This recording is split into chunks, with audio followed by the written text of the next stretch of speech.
forward. As to bounce back in the second half. Hey, Kotokwamani, part 1 and 2. We any matter about Kotoko Amanu Nubiara. Yankasana, I am prepare home, it too man Pamerica. The 2 man Pamerica too much. Kotoko about over 30 matches. I found about 9 games. Ekuta 15 points. 15 points. When I say 9 games now, I say 27. And I Okuta 15 points. When you 15 points. And then I say Kotoko, I will league in so.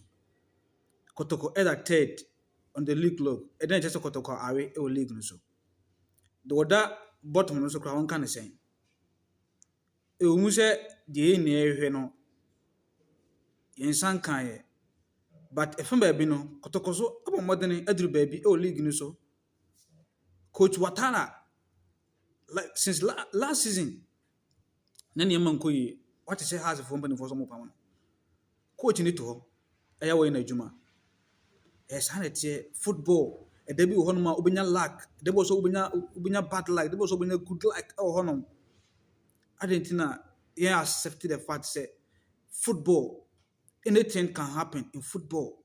And don't you say, Timono, away, no.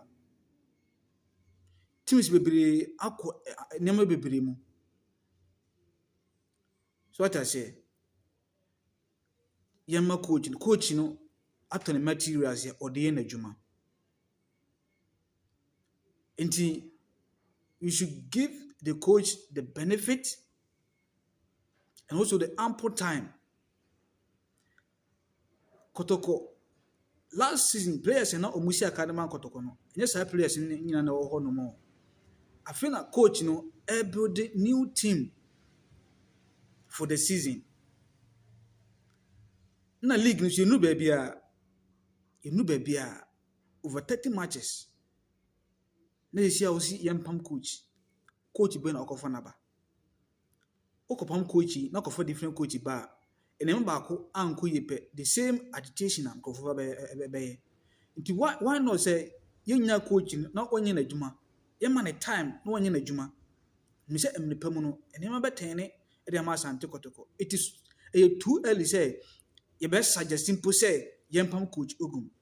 Senema enko here we can all criticize the coach.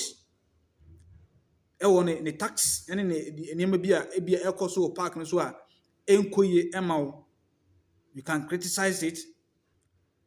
Na yemma no emre na coach no lankasa enye na dwuma. Rather than say ubeka se yempam coach no. O dem here na say ubeka se bia me support coach but me support coach no. Team no eda akoma so. Nya onko na odo Kotoko no de nyina akoma so. Na nka yen say yemre ne adaji ene esika emfa nko emfa bus emfri Accra emesi nko oboasi enkohwe matches ensan return. Do you know how much involved? Team no ye ade nyina akoma e team no yi. But oka tell me say yempam coach Ogum at this time me no wonya adwene ba ko say league e bo wabo 9 matches ukuta 15 points with the third position on the league log. We say yempam coach adentia we lose 2 matches atwaso in a row and yempam coach. Abba, are you being fair to yourself and the coach? You see, pam coach. Once I go for different coach there, Abba. Kotoko supporters, ya predodo. Ya kan ubi. Bibia ni asom na twintwan ya kan ubi. Ani ye kum team na nkasa na spirit. Ani ye kum team na spirit. Player bi wo hono ma obefa no obeba. Won't say the performance in Koi, but the following season, you see that player different. Because na kotoko player bi le fe no obedo usu. No kotoko no. Na se nema nko ye but e be do time bi no. Enema be se sama sa player no. Na sa time no kan the life wire of Sante Kotoko a na obedo usu e ka ho bi. That is how it is. It is not a time say you call for say yen saki coach. I was say yen na kopokedi a support a third coach na say kakra be yi because league ya 9 matches na me that third position. Only on the other first, only 4 points spent at that one time. Was yen pam coach. Oh yeah, fair no. Then a whole lot of stocks in town. Yen pam coach, and you say, and I say, okay, for different coach, but they see us. And I say 1 or 2 issues. The same people never have a cancer. The same people never have a cancer.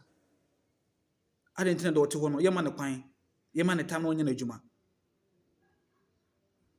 Your man a time on your juma. So I say, I was seeing a solid team. Ya need the league. Next coach, you to me build a solid team for next season. It is better. Since you have a pam coach, you have a pam coach. The coach in Obama, honestly, back of different players. Back of way there, near quite say by. Why not say, yeah, man, this current coach, the time he needs to build a solid, formidable team or squad. Why are we in the haste as Asante Kotoko supporters? We rush things too much. What lose too much is in Kotoko Ogum. What lose too much is in the Kotoko Ogum. Aba. Eventually, see if I be entire boys in the coach nechi. I'm seeing my better. My coach is so happy birthday. Makramo, Midian and Napoko.